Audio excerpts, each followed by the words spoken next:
Hello, how are you?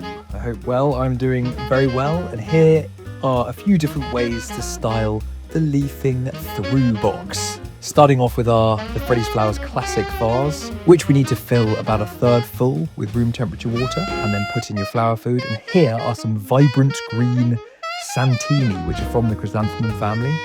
I'm facing them on opposite sides of the vase, and then I'm doing the same with my alstroemeria. And then this is some beautiful, very fluffy yellow solidago. And I've got a couple of stems of that, and I'm kind of filling up the middle. I've got 3 stems of that, and I'm creating an even triangle with those, filling up the middle a bit, which will now allow my incredible, they're called High in Magic roses, that's the variety name. It'll allow them to stand up even more centrally using all those other grid stems for support. And then you can do the same with your gladioli in the gaps left by the roses. So again, they'll stand up nice and centrally.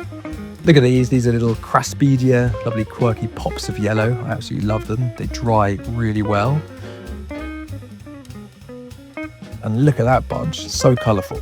Okay, now for my next trick, I'm going to show you how to arrange into a flower frog, which is one of my favourite floristry tools. Pop it into a short bowl or vessel, and then fill it so that the flower frog is covered in water. And now I'm taking my 3 roses, because we want this to be seen in a 360 way, so from all angles. So I've got my 3 roses at different heights, a sort of tall, medium and short one.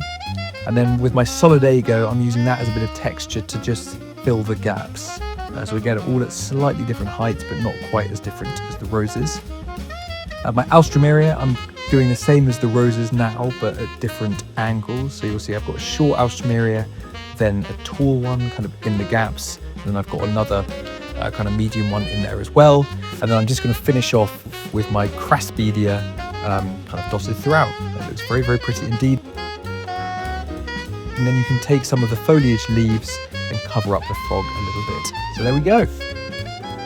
And then to finish off, now I've got 3 rather interesting bud vases, which I found in a funny little shop in Hungerford. So they're quite fun. Again, bud vases is really important just to keep your flowers at different heights. And again, the bud vases help that because they're all at different heights as well. So you can see I'm not going to use all of my flowers. Clearly, these are quite thin bud vases. So the craspedia work really well because they've got very thin stems.